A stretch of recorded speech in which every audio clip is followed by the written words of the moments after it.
वहाँ की इन्वेस्टिगेशन एजेंसियों को जरूर पता होगा कि गट्टू कौन है, और उन्हें भी पता जो। और मैं थूकती हूँ ऐसी गंदी भाजपा पर जो अंकिता भंडारी को न्याय नहीं दे सकती। ये बेटी तो शुद्ध हिंदुओं की बेटी है, जो अपने आप को 24 कैरेट हिंदू मानते हैं। पुष्कर धामी जी से नहीं सवाल करना चाहिए इस पर। पुष्कर धामी जी एज ए क्लर्क काम कर रहे हैं उत्तराखंड में।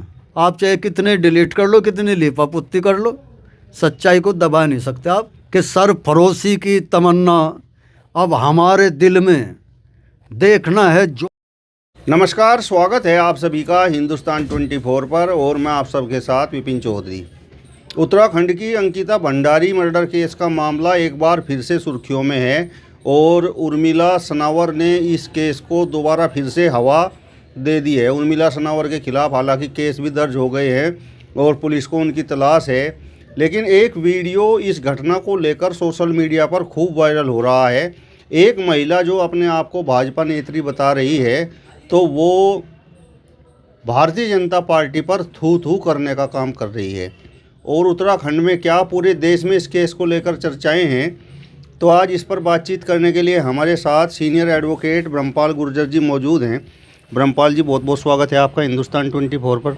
आपका भी स्वागत करते हैं विपिन चौधरी जी, आप आए, आपका बहुत बहुत धन्यवाद। आपके दर्शकों का, आपके चैनल का हम स्वागत करते हैं। सबसे पहले तो इस केस को लेकर ही मैं आपसे जानना चाहता हूँ कि सच्चाई है या केवल ये राजनीति है। देखो, सच्चाई क्या है, इसमें क्या नहीं है, ये तो इन्वेस्टिगेशन का पार्ट होता है चौधरी साहब। इन्वेस्टिगेशन में जो साक्ष्य मिलते हैं उसके आधार पर तय होता है कि घटना में क्या सच्चाई है, क्या सच्चाई नहीं है, कौन इसमें मुलजिम थे, कौन नहीं थे। हाँ, एक चीज़ ज़रूर नज़र आती है हमें कि इतना बड़ा जन आंदोलन किसी विषय को अगर लेकर होता है तो कहीं ना कहीं उसमें जो है कुछ न कुछ सच्चाई ज़रूर होती है। कोई भी आंदोलन बिल्कुल हवा में खड़ा नहीं किया जा सकता, उसके पीछे जो है पीड़ा होती है, दर्द होता है, लोगों का सच होता है। तो अंकिता भंडारी का मामला जो है मेरे ख्याल का 3-4 साल पहला मैटर है, 2022-23 का होगा।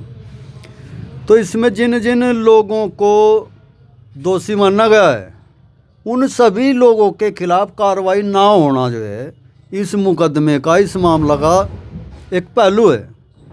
जहाँ तक हमें इसकी जानकारी है, ये जानकारी मालूम हुई कि उसमें कोई वीआईपी है, बीजेपी का चेहरा, बड़ा चेहरा कोई, उसके द्वारा मजबूर किया गया। उस नाबालिग कह लो, से 19 साल की बच्ची थी वो, चलो नाबालिग भी ना मानना, तो एक नई उम्र की बच्ची थी, मासूम श्रेणी की बच्ची थी, उसको उन्हें मजबूर करा और उस मजबूरी के कारण जो है उसने अपनी जान गंवानी पड़ी।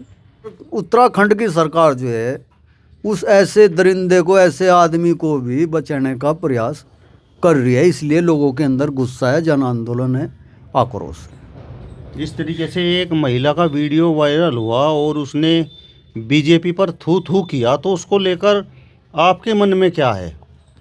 देखो, वीडियो देखी, मुझे उस विजुअल को देखने के साथ साथ मेरी भी आंखों में जो है पानी जल गया। नंबर एक, वो जो महिला थी वो अपने आप को भाजपा की मंडल अध्यक्ष बता रही थी, उसकी आंखों में जो है पानी था, असली वाला, प्याज वाला नहीं था। उसके चेहरे के जो हाव भाव थे ये बता रहे थे कि उसके अंदर जो है कितनी पीड़ा है, कितना दर्द है। उस दर्द और पीड़ा को बयान करते हुए उसने ये कहा कि मैं थूकती हूँ मंडल अध्यक्ष पर, जो वो खुद है, और मैं थूकती हूँ ऐसी गंदी भाजपा पर जो अंकिता भंडारी को न्याय नहीं दे सकती। उसने कहा वो मासूम जो है निर्दोष थी और उसने जो है इसलिए अपनी जान दी है, उसके दोषियों को दंड मिलना चाहिए, अंकिता भंडारी को न्याय मिलना चाहिए। और उसने साथ साथ ये भी कहा उस महिला ने कि पुष्कर धामी जो है कीड़े पड़ने तक का उसने जो है श्राप दिया है। तो मैं ये प्रश्न दिमाग में अपने लिए बैठा हूँ उस प्रदर्शन की, उस चेहरे को देख कर, क्या वह झूठ बोल सकती है? इस झूठ से उसका क्या लाभ हो जाएगा? क्या वह मुख्यमंत्री बन जाएगी, MP MLA विधायक बन जाएगी? नहीं, वो भाजपा में रहते भाजपा की कार्य प्रणाली को आप लोगों के सामने रख रही थी कि किस तरीके से जो है भाजपा काम कर रही है उत्तराखंड के अंदर। और हिंदुओं की सरकार, हिंदुओं का प्रदेश, मुसलमान ज़्यादा हैं क्या उत्तराखंड में? हिंदू ज़्यादा होंगे। वहाँ का मुख्यमंत्री कौन है? हिंदू। सरकार किसकी? हिंदुओं की, भाजपा की। जिसके साथ घटना घटी हुआ कौन है? हिंदू। आंदोलन कौन कर रहा? हिंदू। आंदोलन किसके खिलाफ हो रहा? वो हिंदू। जांच कौन करेगा? वो हिंदू। तो भाई मेरी समझ में नहीं आ रहा, आंदोलन की जरूरत कहाँ पड़ रही है इसमें? कोई पाकिस्तान तो सलाह मशवरा करके करेंगे इसकी जांच, क्या कोई और है इनके भी ऊपर हेड? अरे 2 ही मिनट का तो काम है। अगर उस घटना में जिन लोगों के नाम सामने आ रहे में दोषी नहीं हैं, तो जो आंदोलन कर रहे, पहले तो बुलडोजर उन पर धर के बुलडोजर बतरे खड़े मार में, क्यों ड्रामा कर रहे देश में? अगर उनमें दोषी नहीं है, जिनका नाम में बता रहे, उन पर साक्ष्य नहीं है, बिठा के जो आंदोलन करते हैं उनको बैठाओ ऑन द टेबल और पूछो उन तले दो साक्ष्य, और साक्ष्य है तो कार्रवाई करो 2 मिनट में, और नहीं साक्ष्य है तो इनके खिलाफ कार्रवाई करो। आप हिंदू को डराने के लिए, अरे कहाँ जाए इस देश में? तो हिंदू बन के भी आप, कब होगी इसकी जांच? जब गैर हिंदू की सरकार आ जाएगी। पूछो इस देश से, जो है इस देश की व्यवस्था से, जो अपने आप को हिंदूवादी बन रहे, उन्हें आज भी आंदोलन करना पड़ रहा है इस देश में हिंदू की सरकार होते हुए भी। अंग्रेजों की सरकार है क्या? कि यहाँ का हिंदू आंदोलन करने के लिए तब एक बच्ची को न्याय दिला हुआ? हम नहीं पता इस बात का, जांच करने वाले एजेंसी बताओगे।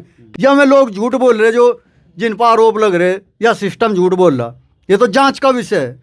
लेकिन मेरी पीड़ा ये है कि हिंदू के नाम पर सब कुछ होते हुए भी हिंदू की बच्ची को इंसाफ नहीं मिल रहा।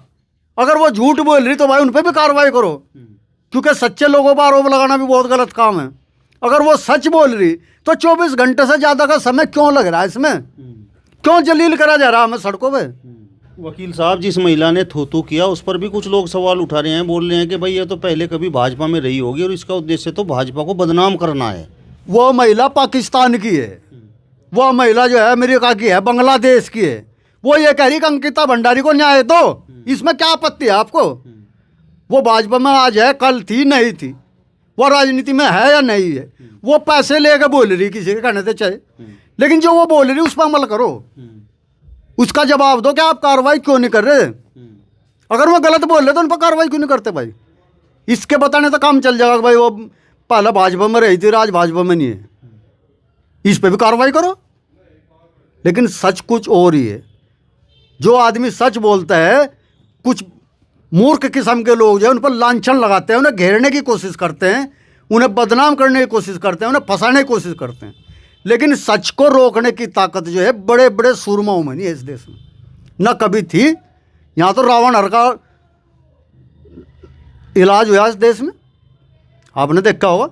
यहाँ बड़े बड़े अपना आपको जो है मानने वाला है, तैमूर लंग आया, फलाना ढिकड़ा, अंग्रेज आया, सबका इलाज है। ताकत का जो है कोई वो नहीं होता, सच के आगे जो है झुकना पड़ता है सबने, उसमें देर लग सकती है। पूरे घटनाक्रम को देखते हुए आपको लगता है कि कहीं ना कहीं झोल है? पूरा झोल है, कहीं ना कहीं नहीं चौधरी साहब, इसमें विपिन चौधरी जी झोल क्यों नहीं है? हमें अब सिर्फ 2 बात रखी। ये काम कितनी देर का है? 2 मिनट का, ज़्यादा ज़्यादा 1 दिन का। मेरे पास अपनी बात को कहने का क्या साक्ष्य है? उस साक्ष्य को मैं एजेंसी के सामने, जो सक्षम एजेंसी है, प्रस्तुत कर दो। साक्ष्य अगर सही है तो मेरी बात मान लीजिए, जो विधिक कार्रवाई बनती है वह कर दीजिए। मेरी बात गलत है, गलत शिकायत करने का भी दंड का प्रावधान है। अगर किसी ठीक आदमी पर आप गंभीर आरोप लगाते हैं, आप पे साक्ष्य नहीं है, तो आपको भी दंड दे दिया जाए। इसमें क्या समस्या है? आपने जांच करने में इसके तुरंत, मैं ये पूछना चाह रहा, आपके पास सीबीआई नहीं है, सीआईडी नहीं है, आपके पास पुलिस नहीं है, क्या कमी है? आपके पास फोरेंसिक लैब नहीं है, कौन सी कमी है जिससे आप जांच नहीं कर सकते? मैं ये कहना चाह रहा। ये भी बड़ी शर्म की बात है कि भाई जिस भाजपा में बेटी के मान सम्मान की बात होती है, उस भाजपा में ही भाजपा के ही कुछ पदाधिकारी एक लड़की से एक्स्ट्रा सर्विस मांग रहे थे।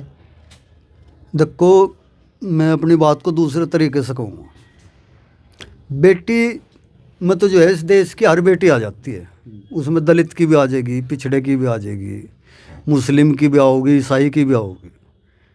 मैं तो हिंदू बेटी की बात कर रहा। वो बेटी दलित की होती तो मैं आंसू बहा के बैठ जाते, वो पिछड़े की बेटी होती मैं आंसू बहा के बैठ जाते, मुस्लिम की होती में भी आंसू बहा के बैठ जाते। ये बेटी तो शुद्ध हिंदुओं की बेटी है, जो अपने आप को 24 कैरेट हिंदू मानते हैं। 24 कैरेट हिंदू ही सरकार में है, 24 कैरेट हिंदू ही अदालत में बैठे, 24 कैरेट हिंदू ही पुलिस प्रशासन में है। तो 24 कैरेट हिंदू की बेटी को आप न्याय नहीं दे सकते। सुरक्षा तो दी ही नहीं गई, जान तो चली ही गई, लेकिन जान जाने के बाद थोड़ा सा उसके परिवार को, इस समाज को राहत मिलती, आप वो काम भी नहीं कर रहे। तो हिंदू की बेटी की बात कर रहा मैं। बेटी तो जो है बाकी जिस हालत में है वो जानते होंगे लोग। ये है नारा, तो ये सच्चाई है नारे की। कितने नाम जैसे ऑडियो वायरल हुए और उनमें गट्टू नाम का जिक्र आया और एक वीआईपी जिस तरीके से उसमें बातें हो रही हैं, तो आपको क्या लगता है कि गट्टू कौन है?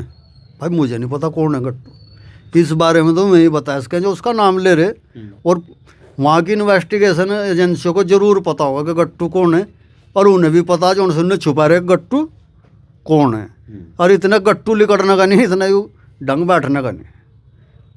मुझे तो इतना पता गट्टू के बारे में, इससे ज़्यादा मैं गट्टू के बारे में ना जानता, ना मेरी जानने की इच्छा। इस देश की जो है कानून व्यवस्था ने जानना चाहिए कि गट्टू कौन है, और उस गट्टू ने काट के जो है न्याय के परख के न्याय की पाठशाला में, जहाँ उसकी जगह है जेल में होती, जेल में भेज दो, न भारत रत्न दे दो, जो न जी करता हो, जो ठीक लगता हो जांचने के बाद।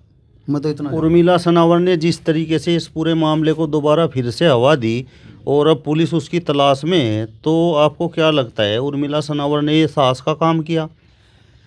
देखो, उनने से साहस का काम किया है। सच बात ये है, अगर अपराध होता है और मेरे पास उसके जांच करने का अलग अलग मापदंड हैं, धार्मिक चश्मे के, राजनीतिक चश्मे के, क्षेत्र के चश्मे के, तो ये बहुत दुखद बात है।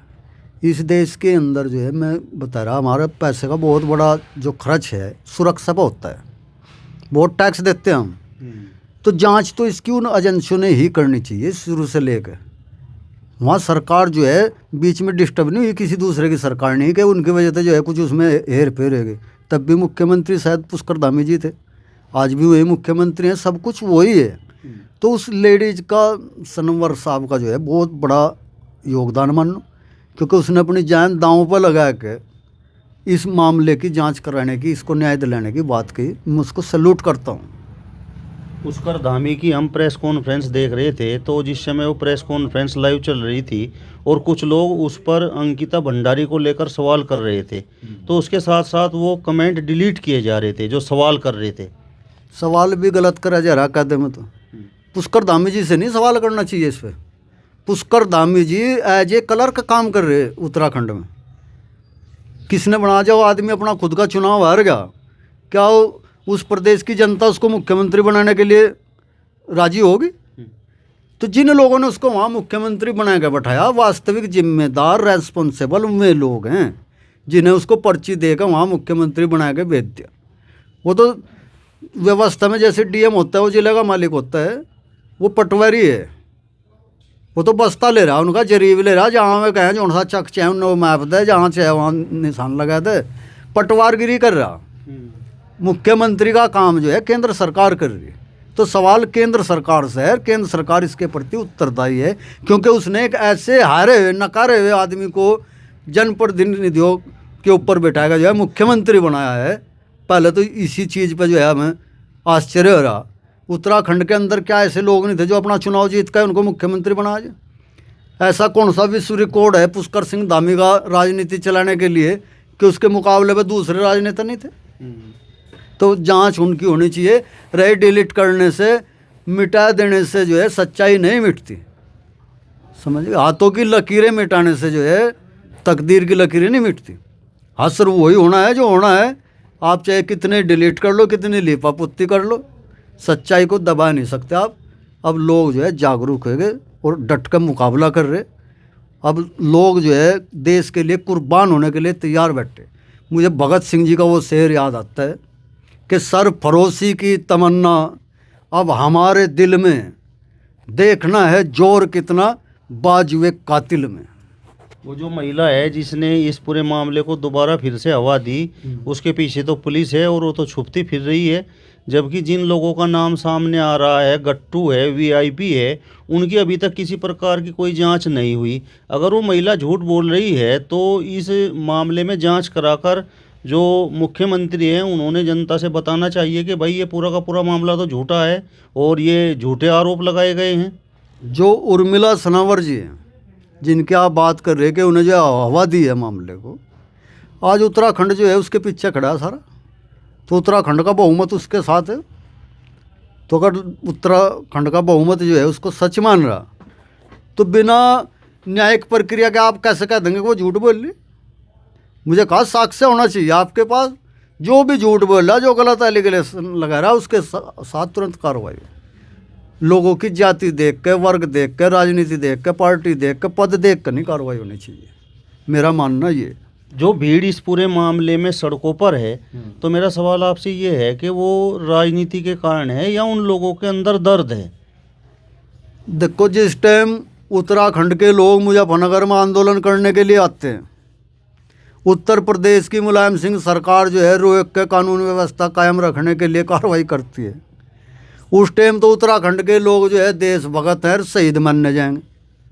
जिस समय में लोग जो है अपनी बेटी की असमत को, उसकी इज्जत को, उसके सम्मान को मांगने के लिए, उसको बचाने के लिए सड़कों पर आएंगे, तब उसको जो है भाजपा सरकार जो है खरीदी हुई भीड़ बताओगी, उन्हें विरोधी पार्टी बताओगी। तो इस चीज़ का तो निर्णय उन्हीं लोगों ने लेना पड़ेगा। मुझे तो बिल्कुल सीधा देख रहा कि मैं लोग अपने दर्द में हैं और उनके अंदर इतना दर्द है कि मैं भाजपा सरकार को जो है उखाड़ के एक तरफ रख दूँ। चलिए, तो सीनियर एडवोकेट ब्रह्मपाल गुर्जर जी को आपने सुना। फिलहाल इस वीडियो में बस इतना ही। अगली वीडियो में फिर आपसे मुलाकात होगी। तब तक बने रहिए हिंदुस्तान 24 के साथ। नमस्कार।